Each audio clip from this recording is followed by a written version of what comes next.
Minority leadership in Parliament. I'm going to take you right now to Parliament, where the minority leader has already addressed the press gathered. The majority leader has taken his turn. Let's take a listen into Mahama Ayine. I agree that we need to create more jobs. I agree. And if you listened to me yesterday, I was very, very candid on that the youth need more jobs. But jobs can only be created on the footing of a sound economic framework. And that has to happen first before the private sector can be enabled to create the jobs. And again, and I have to be very frank with fellow Ghanaians, that the conviction or belief or expectation that the state institutions should be overbloated so that jobs will be created is counterproductive. Because if Ghana Gas, which infrastructure was run with 120 workers, you go and employ 1,000 workers, as happened under the NPP. And the statistics are there. If he's challenging, we can summon the CEO to come and give us the statistics. When we constructed the gas plant, only 120 workers were there, managing the same gas plant. When we came back to office January this year, and we took over the plant, we saw that the same plant that we had 120 workers managing is now being managed by over 1,000 workers. Now, how can that state institution be profitable? There's no way it can be profitable. Because every money that they make, they'll have to use it to pay for labor. And so because it's not profitable, it cannot expand. If it were profitable, if it were run efficiently, so that they are managing it with 120 workers, they are making a lot of profits. By now, they could have used their earnings to establish a second gas plant and employ another 120, a third gas plant to employ another 120, and the challenges that we are having in the energy sector, we will not have to face those challenges. The reason why we are paying huge utility tariffs, and he mentioned it, so I'll just segue into that. The reason why we are paying huge utility tariffs is because we are using liquefied petroleum products, that is, diesel and coal, to power our generators. And because diesel is expensive, if a power producer uses diesel to power his plant, he has to charge you, the consumer, the cost of the diesel. And if he uses gas to power his plant, his cost can go down, I'm told, by over 70%. Over 70%, I'm told.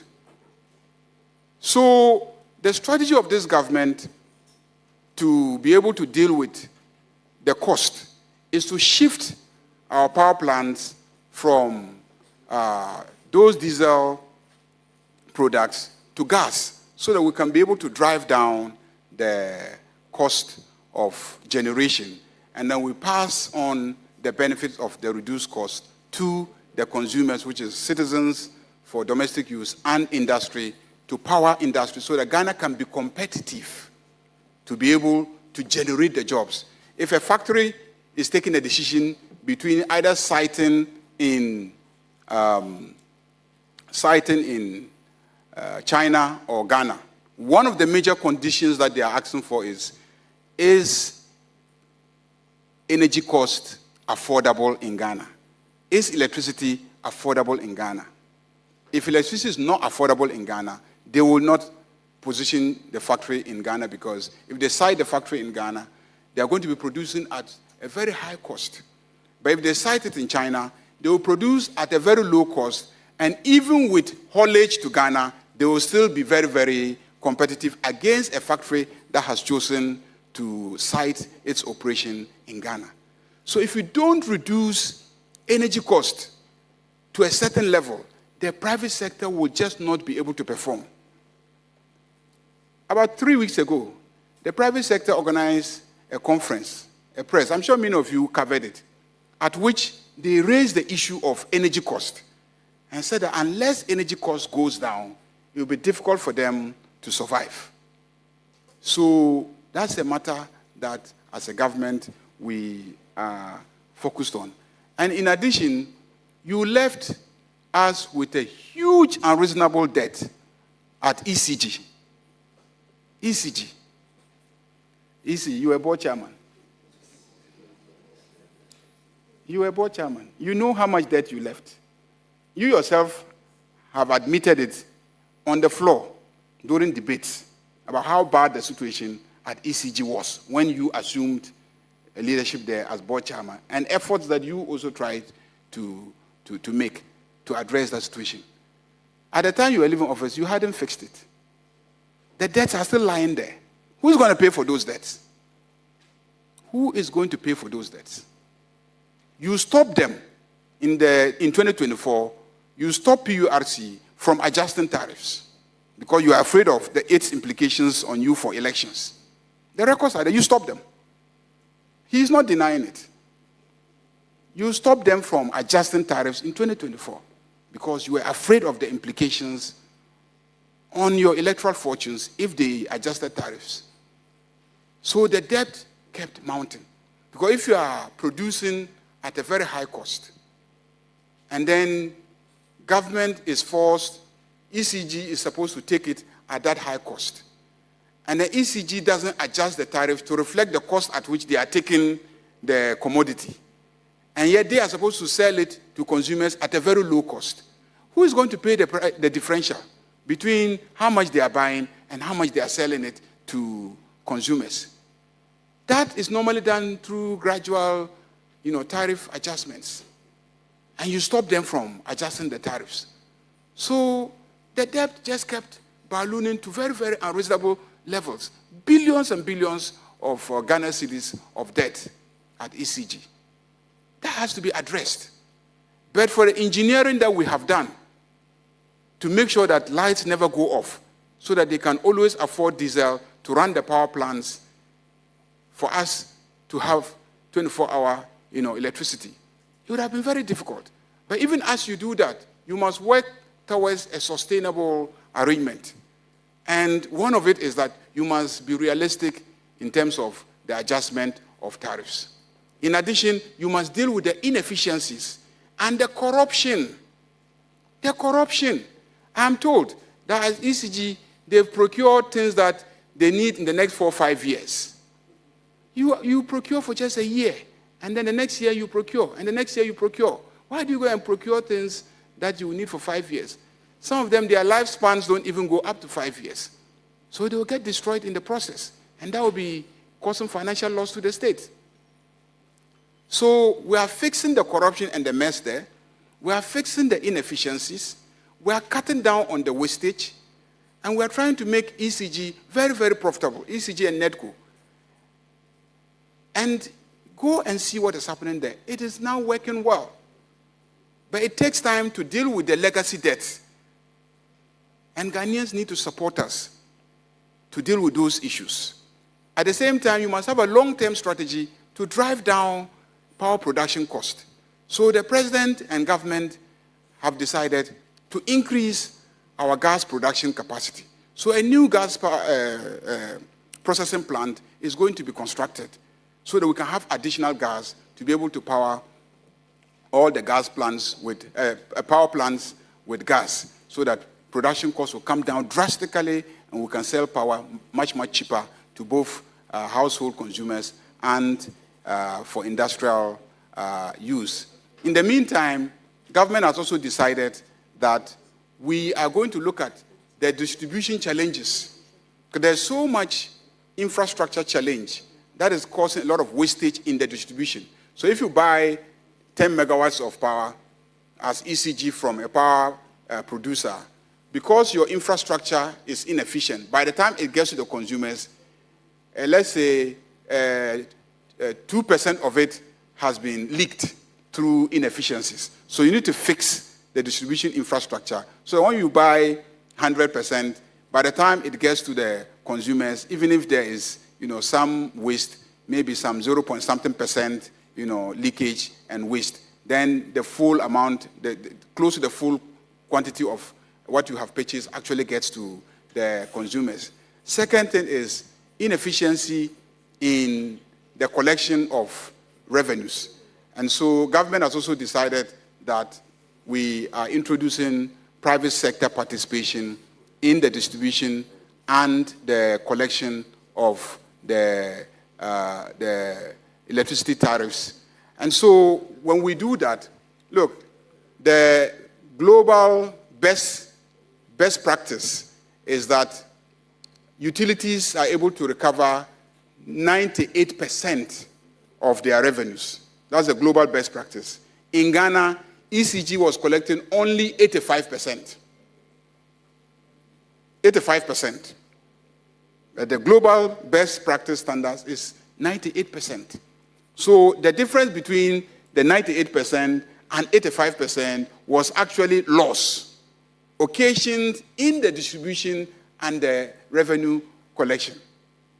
So we want to bring in private sector participation.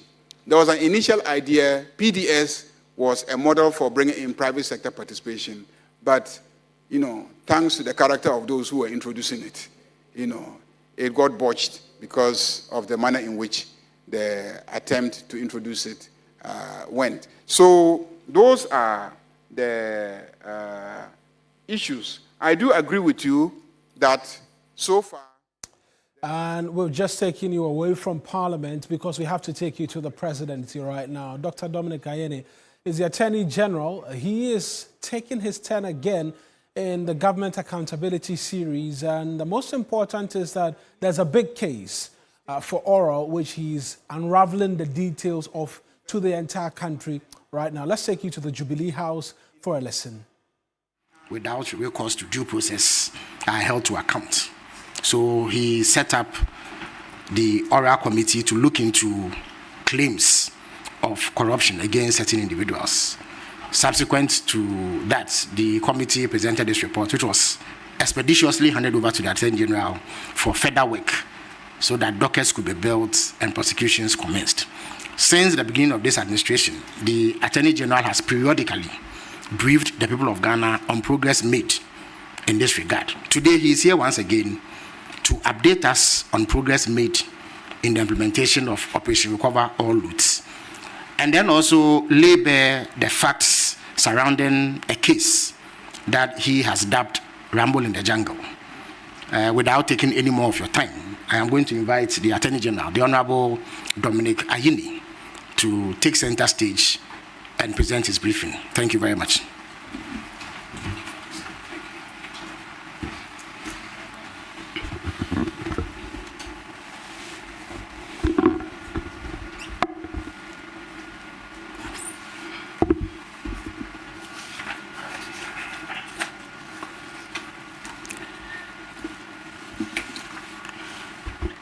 Good morning, ladies and gentlemen of the media, and good morning to my fellow Ghanaians, or fellow countrymen and women, as I usually say.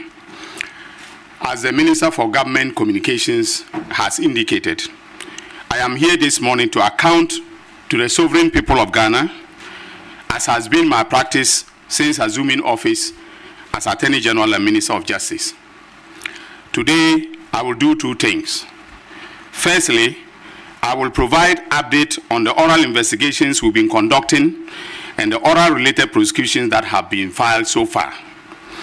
Second, you would recall that on March 20th, 2025, when I announced the Kobna Aduboye investigation, I referred to an ongoing investigation as the Rumble in the Jungle. The reference was to the buffer stock criminal investigation. I will this morning announce the conclusion of investigations into the elaborate criminal enterprise that started in 2018 after the appointment of Hanan Abdul Wahab as Chief Executive Officer of the Buffer Stock Company. Ladies and gentlemen, as far as the oral investigations are concerned, the status report is as follows. Out of the report of the oral committee submitted to my office, we instructed the National Intelligence Bureau in March 2025 to conduct investigations into cases of suspected acts of theft and graft by public officials and their allies in the private sector. The investigations were necessary because the oral committee reports did not contain the evidence required to prove the guilt of the suspects in court beyond reasonable doubt.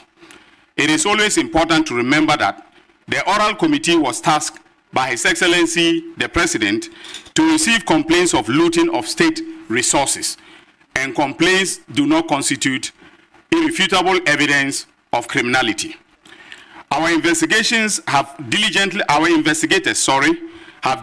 concluded investigations in the following cases: the SkyTrain, National Service Ghost Name Scandal, District Road Improvement Project or DRIP, National Lotteries, Palgo Multipurpose Dam, SML, Frontier Healthcare Services, Free Wi-Fi, National Ambulance, Boankra Integrated Inland Logistics Terminal, Sputnik V vaccines case, and the land looting cases. In the case of the land looting cases, 8 have been completed and then 1 is outstanding. Now, ladies and gentlemen, let me give you a sense of what pertains. When the dockets are brought to my office, and the latest set of dockets were brought 2 weeks ago, I go through them diligently with the prosecution staff, the attorneys in the prosecution division, and other lawyers we work with, and then we can build a case and advise the investigators as to what to do when we find loopholes that may be exploited by defense attorneys. So I want to give 2 examples. In the case of the Boankra Integrated Inland Logistics Terminal, the report has been returned to my office. We have done our reading of the report and analysis of it, and we've come to the conclusion that there is a need for us to have a value for money audit, because that is the only way by which we'll determine the extent to which there was malfeasance relating to the finances of the project. But so far, nothing has been discovered that should, cause us to take action in court in terms of criminality. I'll give another example. The District Road Improvement Project, which is DRIP. We did the investigation. The preliminary report was returned to my office. I studied it. I gave directions as to what to do. And the investigators have went back to do their work. And they came back with a report that I can tell you has, pinpointed certain acts of malfeasance that we are working on. So, for instance, in the case of DRIP, they were overpaid. That is, JA Plant Pool was overpaid by $2 million.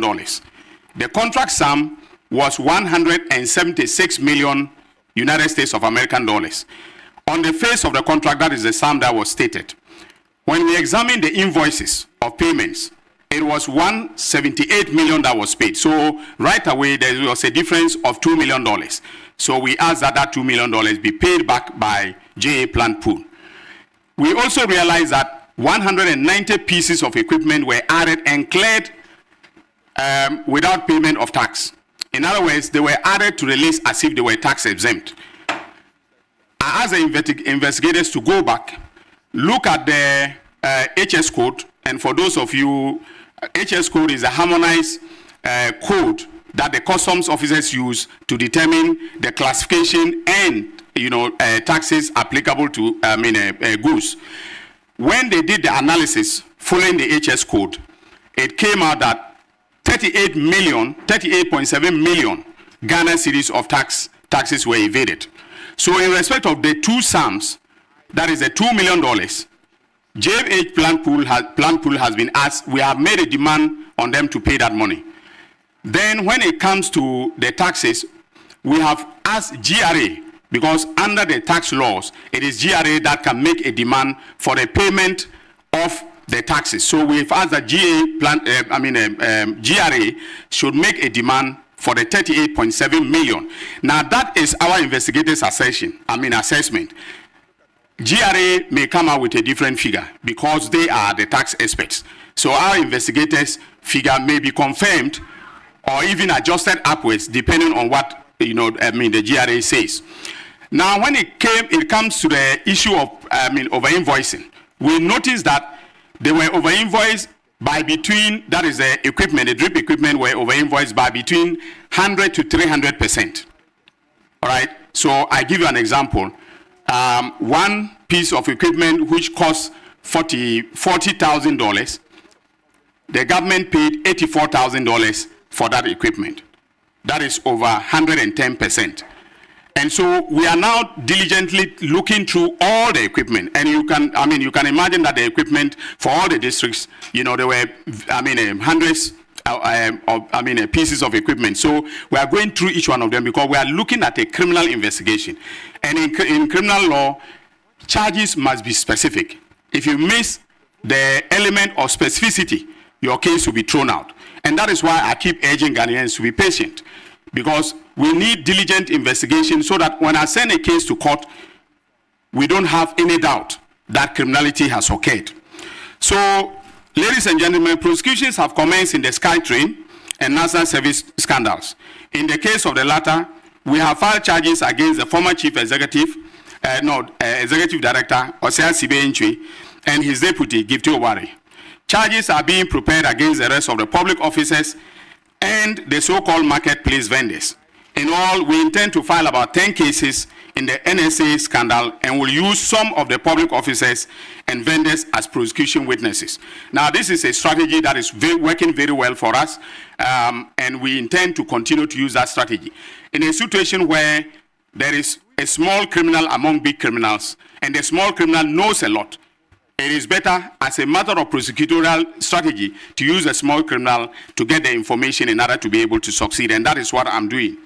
Also, I wish to announce that the Auditor General has conducted a forensic audit into the NSA, the National Service scandal, and the total amount of money stolen or illegally spent now stands at 2.2 billion, and not the 548 million that was uncovered by my investigators as at June 2025.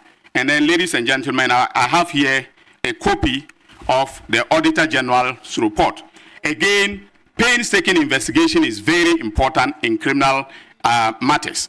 And so, based upon what the Auditor General has done, and this is a forensic audit, okay? Forensic audit means that they've gone beyond what ordinary, auditing would have done. And so, we are going to, based upon this, in some cases, change the charge, amend our charge sheets in order to bring fresh charges. Investigations are still ongoing in respect of the following matters: All African Games, mathematical sets, Bank of Ghana new building, stadia renovation, and National Cathedral. In the case of the National Cathedral, we have actually requested that the Auditor General should conduct another forensic audit, and he's being held by one of the big four accounting companies to be able to do this. Ladies and gentlemen, now to the rumble in the jungle. The buffer stock investigation, which are nicknamed the rumble in the jungle, as at March 2020, when we announced the arrest and detention of suspects Kobne Idubohi and his wife Angela Ejay Boateng, the Economic and Organized Crime Office had gathered credible intelligence regarding a criminal enterprise that had been operated by the former Chief Executive Officer of the National Food and Buffer Stock Company Limited, Mr. Hanan Abdul Wahab. Initial estimates put the amount of money pilfered by Mr. Abdul Wahab and his collaborators at the time at around 58 million Ghana cedis, far in excess of the 49 million suspected to have been stolen by Mr. Edubohi and his co-accused persons. I call the criminal enterprise operated by Abdul Wahab and his collaborators at Buffer Stock the rumble in the jungle, not only because of the huge amount of money at stake, but because of the fact that while food suppliers were wailing and gnashing their teeth due to failure to pay them for supplies to the Buffer Stock, and while our school kids were being denied nutrition under the school feeding program for lack of funds, Mr. Abdul Wahab and his collaborators were busy lawlessly looting funds meant for the program. That is jungle behavior. The informal meaning of the word rumble is to discover illicit activity or the perpetrator of the illicit activity. Through painstaking investigations, the EOCO discovered this illicit criminal enterprise run by a gang of corrupt, lawless officials at the Buffer Stock Company. On June 25, 2025, the EOCO conducted a coordinated operation based upon their initial investigations, which resulted in the arrest of Mr. Abdul Wahab, former chief executive of Buffer Stock, his wife Faiza Seydou Wuni, and then James Atieku, the Buffer Stock manager for the northern sector, who was based in Tamale. The operation also led to the arrest of Emmanuel Atta, head of corporate affairs of NAFCO. The arrest followed initial intelligence and assessment by EOCO, who suggested that while serving as CEO of Buffer Stock between 2017 and 2024, Mr. Abdul Wahab colluded with his wife, Faiza Seydou Wuni, Richard Sam, head of finance, Bismarck Ousu Boache, finance department, and Emmanuel Atta, corporate affairs manager, and others to create an elaborate criminal enterprise that was used to steal and launder public funds from the Buffer Stock Company. Within the period between 2017 and 2024, Mr. Abdul Wahab, in concert with Richard Sam Asante and Bismarck Ousu Boache, orchestrated the transfer of 78,269,084 Ghana cedis and 4 pesos from the bank accounts of Buffer Stock Company to a private company linked to Hanan Abdul Wahab, his wife, and staff of Buffer Stock at Republic Bank and EcoBank. Evidence shows that the funds were instantly retransferred to companies owned by Abdul Wahab himself, and companies and entities owned and associated with him and his wife. Similarly, evidence shows that between 2017 and May 2029, Abdul Wahab, sorry, can I have? Thank you. My name is Kweku Sechidanso. Leader, Majority Leader, I just want to find out from...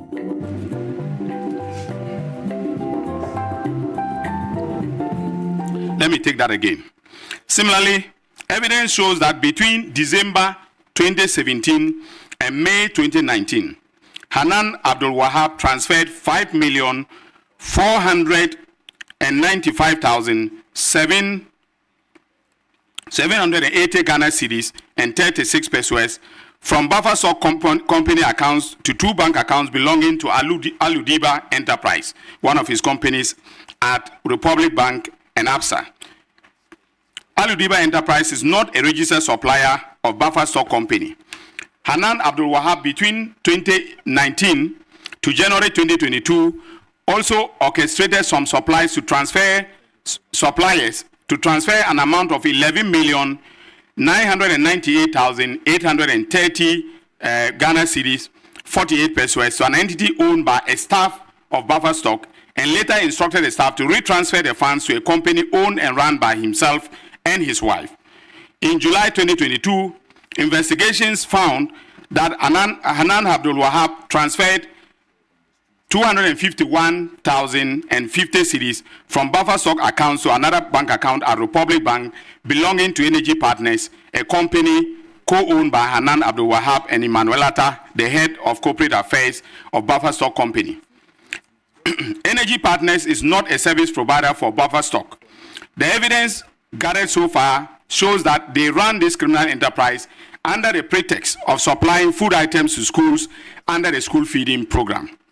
Ladies and gentlemen, 7 entities linked to Abdul Wahab and his wife were used as vehicles to receive and to launder the proceeds of crime from Buffer Stock Company. The money laundering took the form of property acquisitions across the country, including real estate and luxury goods using the same entities. The entities in question are as follows: Alkani Enterprise, Aludiba Enterprise, Energy Partners, Farhauser Ventures, Farhauser Company Limited, and Aludiba Foundation, and also, and more importantly, Sortina Enterprise, owned by a third party connected to the couple. So Sortina was owned by Atieku Apau, who was then the Northern Sector Manager of Buffer Stock. Bank documents obtained by EOCO revealed that within the period that the suspects operated this criminal enterprise, Mr. Abdul Wahab and his wife and their entities became the largest depositors at Republic Bank, and the branch was at Labone branch. Investigations established that in 2018, Sortina Enterprise, an entity owned by James Atieku Apau, applied to become a licensed supplier to the Buffer Stock Company. This application was approved by his boss, Hanan Abdul Wahab, knowing very well that the approval placed James Atieku Apau in a conflict of interest situation. Because he was the manager of Buffer Stock in the Northern Sector, he formed the company and became a supplier to Buffer Stock. So on account of that alone, I can succeed on a charge of using public office for profit. Documentary evidence from bank accounts of Buffer Stock revealed that between 2018 and 2024, Buffer Stock transferred a total of 78,369,082 cedis and 4 pesos to Sortina Enterprises bank account at EcoBank and Republic Bank respectively. The payments were supposedly to pay for food supplies made by Sortina to schools under the school feeding program. Verified records, including way bills and store receipt vouchers from Buffer Stock, however, indicated that only 27,389,872 cedis out of the payments to Sortina were backed by supplies. There is no evidence whatsoever that the remaining 50,879,021 cedis and 4 pesos paid to the enterprise was backed by food supplies or any service rendered to Buffer Stock. A review of Sortina Bank's bank account revealed that the bulk of the payments which Buffer Stock made to Sortina Enterprises bank accounts, about 98% of the over 78 million, were instantly retransferred to Alkani Enterprise, Fahauza Ventures, and other entities owned and controlled by or affiliated to Hanan Abdul Wahab and Faiza Seydou Wuni, his wife. Under interrogation, Mr. Atieku Apau stated that although some of the funds received into Sortina's EcoBank and Republic Bank accounts were for a few genuine supplies backed by way bills and store receipt vouchers, in most instances, no supplies were made, but he noticed that Buffer Stock kept making payments to his company, Sortina Enterprise. He also admitted that other third-party companies, which our investigations have established to be licensed buying companies or suppliers to Buffer Stock, also made several payments into Sortina's account. He said he neither knew the promoters of these companies, nor did his company have any business dealing with them. He had no explanation as to why millions were transferred into his company's bank account, but observed that those payments, whether from Buffer Stock or from third parties, were made into Sortina's account on the instruction of his boss, Hanan Abdul Wahab. He further explained that whenever such payments were deposited in Sortina's account, he was prompted by Hanan Abdul Wahab to expect the transfer and was later instructed on where to move or retransfer the funds. In effect, Sortina became a conduit for Hanan Abdul Wahab and his wife to steal Buffer Stock funds without easy detection. Transaction analysis of Sortina's Republic Bank account and entities used as vehicle to launder the proceeds of the criminal enterprise established by Hanan and his wife corroborated the claims made by Mr. James Atieku Apau. For example, a review of some of the retransfers of the funds paid to Sortina Enterprise by Buffer Stock Company revealed as follows. From Sortina Enterprise to Hanan Abdul Wahab, 60,179,137 Ghana cedis. Sortina Enterprise to Alkani, 23,913,964 Ghana cedis and 90 pesos. From Sortina Enterprise to Fahauza, 500,000 Ghana cedis. Sortina Enterprise to Chain Homes, 550,000. making a total of transfers that we've tracked, from across the bank accounts of 40,493,102 Ghana cedis and 15 pesos. Now, ladies and gentlemen, as I've indicated, the proceeds of crime were used by the couple to acquire a lot of high-end luxury properties and especially real estate across the country. Now, as is typical of all investigations conducted by the Economic and Organized Crime Office, contemporaneous tracing of the proceeds of crime has been undertaken, and we can confirm that the couple purchased a number of high-end real estate properties from their ill-gotten wealth. The properties are as follows. 1. A 5-bedroom house bought from Chain Homes Limited between February 2019 and December 2020 at a cost of $1,625,000. Of this amount, $5,758,165 Ghana cedis, that is the equivalent of 230,841 United States of American dollars, was paid directly from the accounts of the investigated entities. The balance was paid in cash to Chain Homes by the couple. Now, in criminal investigations, when large cash sums are being used to pay, that is prima facie evidence of money laundering.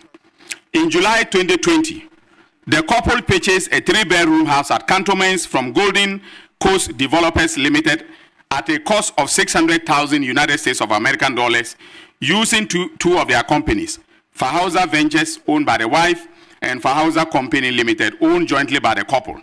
The land documents were, however, registered in the name of their wife. Between October 2019 and February 2021, the couple purchased plots at Fanali's airport development site for 750,000 United States of American dollars. The total payments were made in cash in the name of Faiza Said Wuni. We have the cash, receipts from the developer. Subsequently, in July 2021, Faiza Said Wuni signed a contract with a construction company, Mendaha and Souza Construction Limited, at a cost of 691,650 United States of American dollars to construct the shell and the core of the building. This excludes the cost of architectural designs from Ansara Architecture Pty Limited, based in South Africa.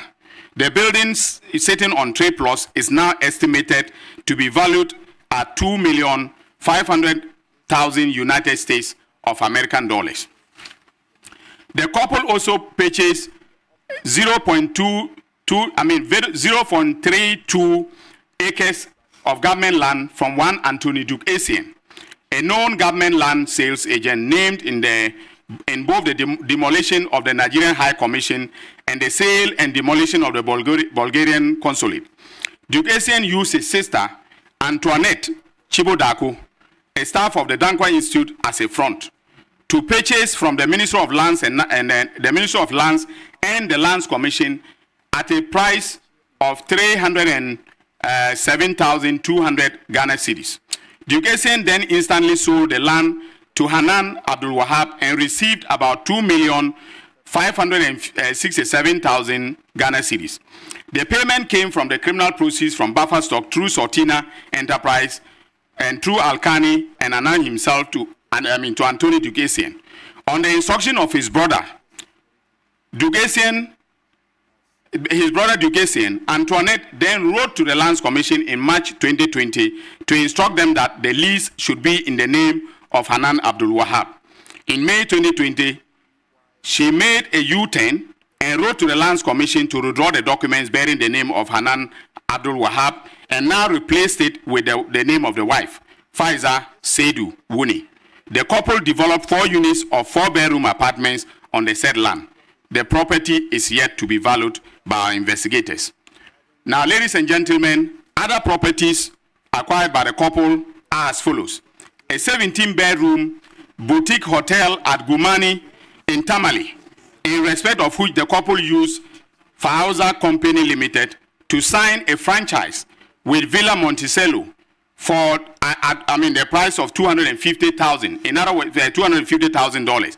So they wanted Villa Monticello to run it as if it is a Villa Monticello hotel. So they paid $250,000 to Villa Monticello, in order to hide the identity of the hotel. But we've been able to dig in, and we've gotten all the evidence, including all the receipts from Villa Monticello. There is a 4-bedroom bungalow situated at Jolo, Accra, valued at 4.1 million cedis. 3-story building, that is Chicken Republic, the Chicken Republic building in Tamale, situated at Estate Junction, Tamale. 5-bedroom mansion at Canville, Dorado Street, Tamale. 3-bedroom house, Palissy, Tamale. 1-story building, number 10 Selby Gardens, Achimota, Accra. Then 0.27 acre plot of land, Estate Junction, Tamale. 0.29 acre of land, close to Workers College, Tamale. We have also frozen all these assets and will be taking steps to have them confiscated to the state in the course of the criminal proceedings. We have no doubt in our minds that these properties were bought from the proceeds of crime. When interrogated, Faiza Wuni, the wife of Anan, said she was a housewife being paid 5,000 Ghana cedis a month by the husband. So that is the legitimate income that we know. We have also taken note of the legitimate earnings of Hanan Abdul Wahab when he was appointed. His initial salary from 2017 was 14,000 Ghana cedis, a little above 14,000 Ghana cedis. He exited buffer stock in December 2024 with a salary of 28,000 per month. Now, ladies and gentlemen, do your mathematics. All right, and there are no other sources of legitimate earnings apart from these that I have named. Do your mathematics and tell me, in good faith, whether a couple earning this amount of money can buy a house costing 1.6 million United States of American dollars at chain homes. That is the question, not for the gods, but for us as citizens to be able to answer, and answer very well through the accountability process. And that is why I keep saying that it is important that we we do painstaking investigations. Because without the painstaking investigations that were done quietly, we started this in February. In February 2025, this investigation started in February 2025. And it is now that we have the results. As I have also told you, the oral reports are still coming into my office. Now, those who are pushing me to go to court and who are saying that by now convictions should have been obtained, I know you are Ghanaians, you have legitimate expectations of your government officials, including the president and the attorney general. But we need to do a good job. Accountability costs resources. Accountability, takes time. And so it is important that Ghanaians are patient so that we have the kind of results that I'm announcing today. Not that I will rush to court. Defense lawyers will come and raise objections, throw my case out, and then the same Ghanaians who wanted me to go to court expeditiously will now turn around and say that Ayine is an incompetent attorney general. I was never an incompetent lawyer in private practice. I don't want to be an incompetent lawyer in public service. So I want us to take our time to do the kind of work that I'm announcing today. And I want to also let you know that I'm under no pressure from any quarters to cut any deals. Mr. President, who is my boss, has never put pressure on me.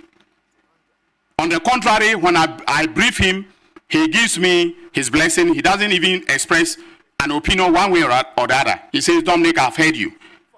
All right? The chief of staff has never put pressure on me to cut a deal with anybody. The secretary to the president, Dr. Kalisus Mahama, has never put pressure on me.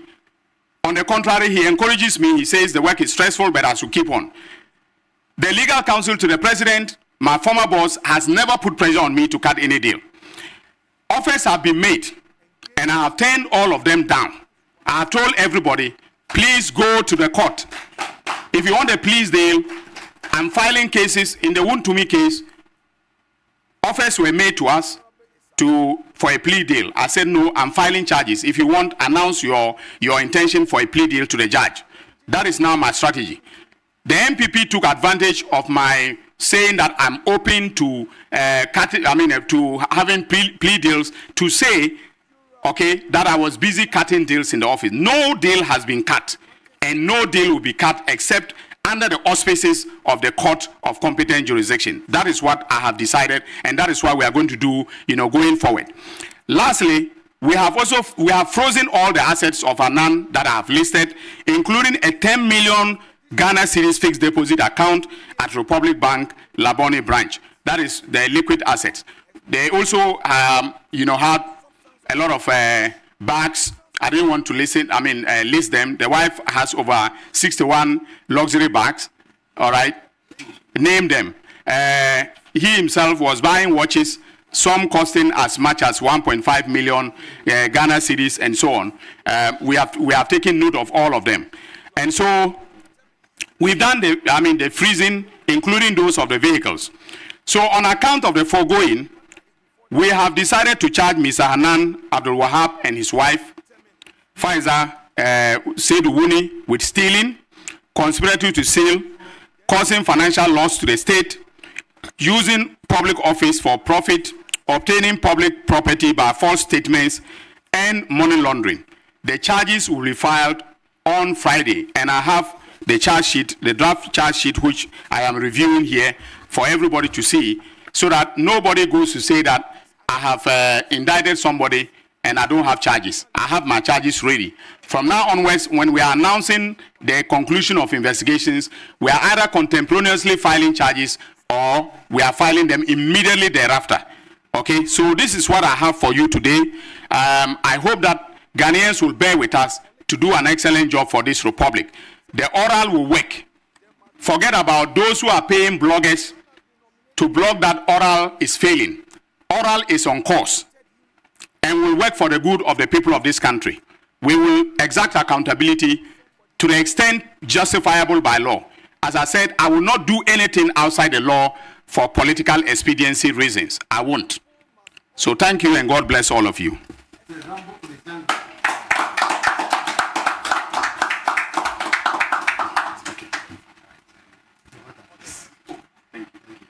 All right. Thank you very much, Honorable Attorney General, for that concise but fact-laden presentation. I know that there are important questions lingering on the minds of media persons present. So at this juncture, I would invite you to come to the microphone with any questions that you may have in order that the Attorney General answers them to clear all doubts. As is the rubric here, because of time, you are limited to one question each. And please avoid lengthy preambles so we can maximize the time left. Thank you very much. Identify yourself, your media organization, and shoot. Okay, Minister, my name is Abdul Hanan Adam. Please, some of my colleagues, yes, please. You are not the Hanan in question. I'm begging you. Yes, some of my colleagues, especially Marshal Agbagba. I'm pointing fingers at you. Please, please. My name is Abdul Hanan Adam. Yes. All right. Minister, I want to find out the case of the former finance minister is one that has come up, especially this week. And the OSP has also issued a statement to that effect after your deputy granted interviews to that effect. What is the current state of that issue, and when should we expect you to officially put in a formal request for the former finance minister to be extradited to Ghana to face prosecution? And secondly, with my namesake case, if you say you have formally charged him and some of the properties have been confiscated, what do you intend? Sorry, you've frozen it. Sorry, what do you intend to do with these properties? Do you intend to sell it off or to put it under the care of the state? Thank you. Thank you very much. Are there any questions, please? There's all those with questions should move towards the microphone.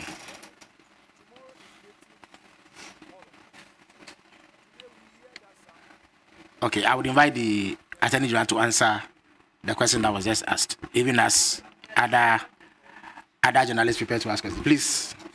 Yeah, all right. Yeah. With respect to Hanan, if we are looking for one Hanan and we don't get him, we may come for another Hanan. So, two questions. One is in respect of the former finance minister. There has been a lot of talk on both mainstream and social media regarding what is happening. All right. In a nutshell, the processes have begun for the request to be made. The point is that the request to be made to the American authorities. When doing extradition, you cannot make a request unless you have a solid case, a docket that has been built. And in the case of the Americans, the practice is for you to have filed charges. And so, for instance, when Kofi Boateng, when we extradited Kofi Boateng, Kojo Boateng, to the U.S. on the request of the Justice Department of the United States, the Justice Department actually sent me what they call the bail of indictment. All right, that's the charge. Those are the charges. They sent me the charges, the supporting facts, and everything. And ladies and gentlemen, they spent 6 years investigating the syndicate of criminals that included, Kojo Boateng. 6 years. All right. So the point that we have made, that my deputy made, is that without a docket, we cannot make the request. So we are still waiting for the docket. That is all I can say for now. I have read everything that has been said by the OSP and his office. I respect his office. I respect the autonomy of the office and so on. Okay, but we in the Attorney General's Department cannot begin an extradition request with a bare letter. We need the evidence to be able to do so. That's all I can say. So the formal processes have started. Then, what do we wish to do with the properties? Well, when they are handed over to the state, the appropriate authorities will know what to do with them. Okay, so for instance, in respect of the real estate, it will be the Ministry of Works and Housing that will take proper custody of them and then be able to determine to what use they will be put by the Republic. If it is also the case that we should auction them and then put the money into the consolidated account, that decision will be taken by Cabinet, and then we will continue from there. All right. But it's as Mandela said, it's a long road a long walk to freedom. All right. This is a long haul because no criminal that has been indicted will, stand idle when you are doing confiscation proceedings. So definitely. And the people we are talking about, they have a lot of cash. If it is not in the bank, it is somewhere, and they'll hire some of the best legal minds to come and meet me in court.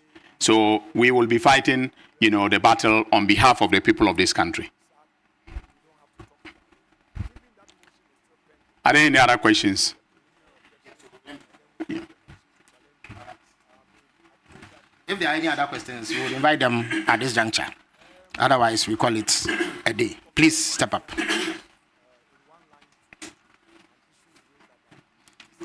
Yes. My name is Julius. I report for the Ghanaian Times. Mr. Minister, throughout the presentation, you keep calling on Ghanaians to be patient with you as you, in your words, painstakingly do some due diligence before you proceed to court. How do you feel when people say prosecutions are delaying? Thank you. Thank you very much. Hanan. Okay, Minister Hanan is back again. Minister, I also want to find out, you just announced that Hanan and his wife have been formally charged. I want to find out from you, the list of oral cases that you've mentioned, have they also been charged or yet to be charged. Thank you. I think he provided the answer in the brief, but for your benefit and those who may not have heard him, he will reiterate that point. Yes, Max, you can come to the microphone here.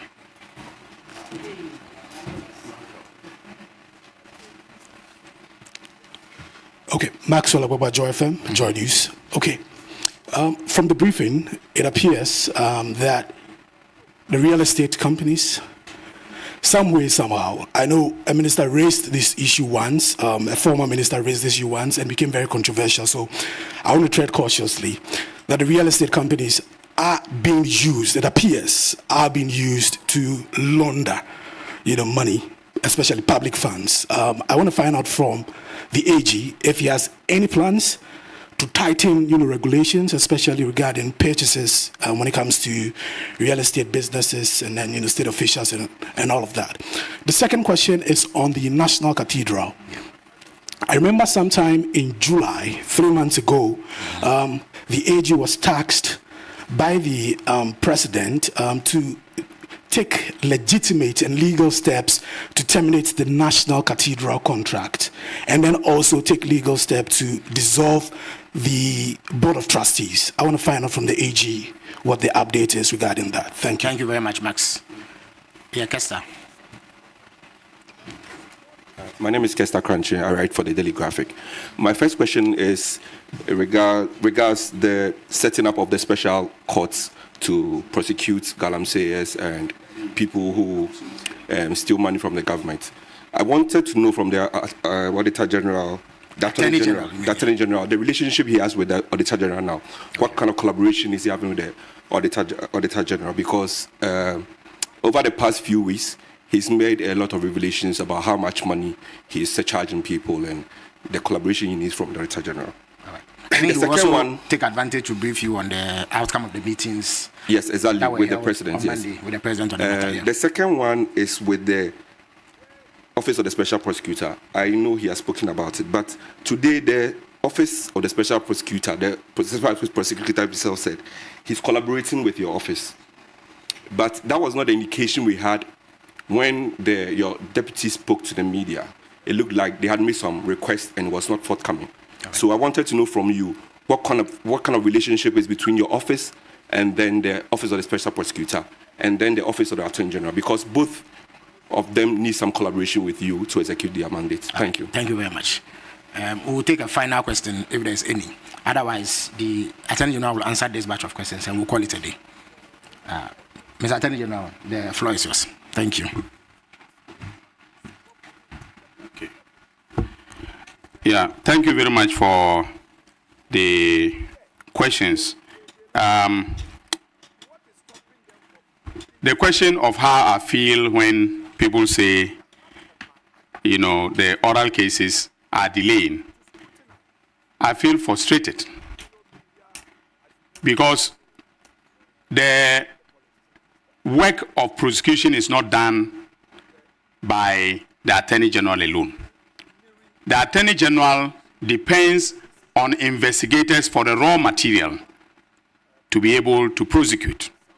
So today's announcement of the Rumble in the Jungle is from investigations over the last 8 months. Excellent work done by Mr. Raymond Archer of the Economic and Organized Crime Office and his team. And I want to thank them very much for the wonderful work that they are doing. The oral investigations, also excellent work, is being done by the National Intelligence Bureau. As for them, we don't mention their names. And they are the ones in charge of the 34 instances or cases that were implicated in the oral committee report. And they are also doing excellent work. You can see from the charges we filed in national service cases that they did an excellent job. You can also see from my briefing on the DRIP case that they are doing an excellent job. So the point is that I have to wait patiently for all these entities to do their work and do the work very well, including, of course, the Financial Intelligence Center. And again, I want to extend, thanks to my junior brother, Kojo Chumbua, for, as for him, I can mention his name. he has been very, very, very critical when we talk about all these bank statements and analysis of bank data. Without him, we can't obtain them. Okay, so there are times that I call him at 2 a.m. because I'm reading an oral report and they need to fill in information about bank records, and I call him and say, in the morning, can I get this when you get to the office? And within 2 hours, he'll go and threaten bank managers and get the information for me. All right? So I will zoom into the next question, which is, when. I already said that the dockets, some have started, dockets have been built in others. When the docket comes, we will advise whether there is a prosecutable case. If there is no prosecutable case, and there will be instances where the investigators will differ from the complaints in the oral report, okay, because they have investigated and come to the conclusion that there are no acts of criminality. If that is the case, we'll just advise that the docket be closed, all right? Otherwise, we'll proceed to investigation.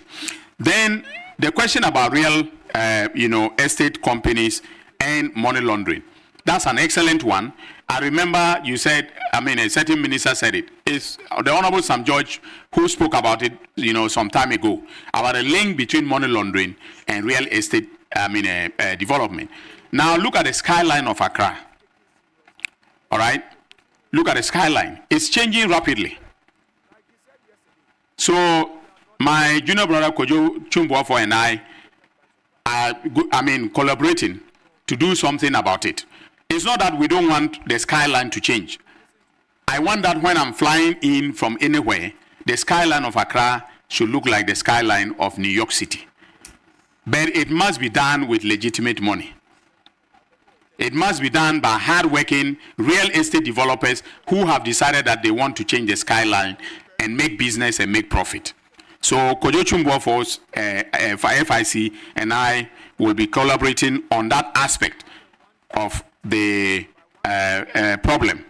Then the National Cathedral Contract Termination and Board of Trustees. I've just announced that the Auditor General has asked one of the big four to do a forensic audit on National Cathedral. The audit, we gave them 8 weeks.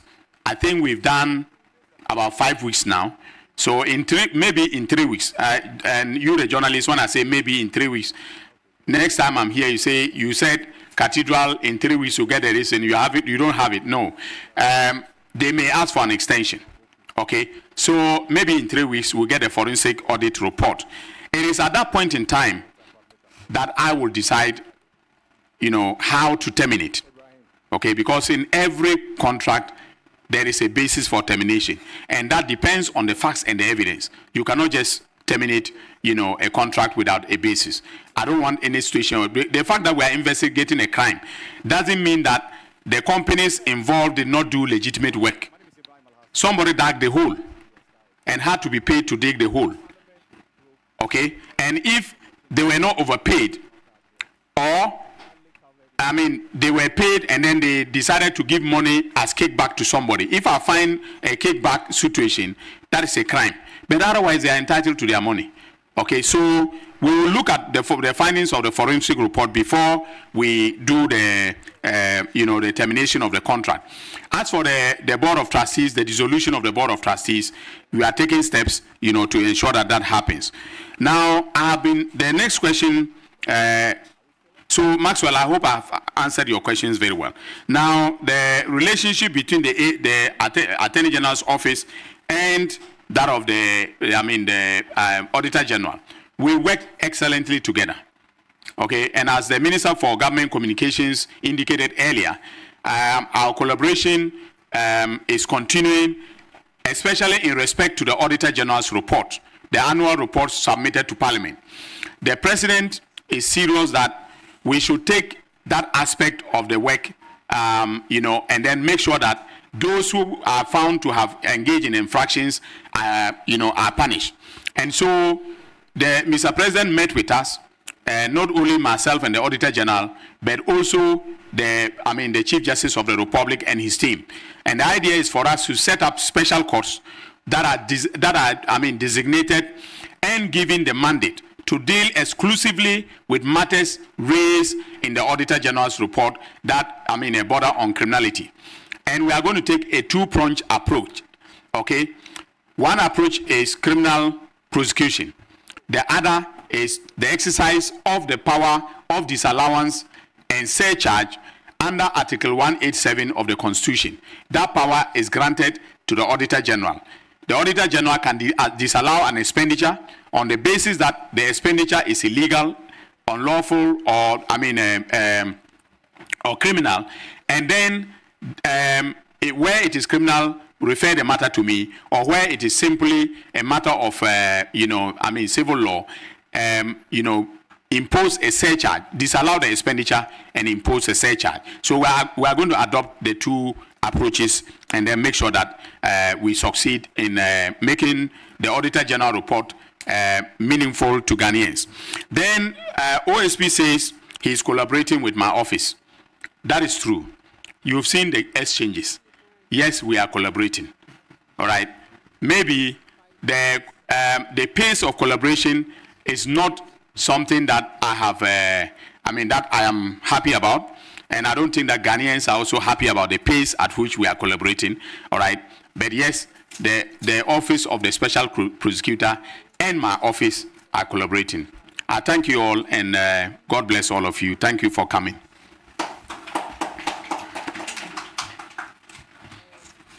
Thank you very much, Honorable Attorney General. And thank you very much, members of the media, for attending upon us once again. We will continue to bring you reports on the performance of governments in various sectors. And we trust that the collaboration that exists, which we are very happy about, incidentally, will continue to flourish so that collectively we can keep the people of Ghana informed. So until we meet next time, have a good day. Thank you very much.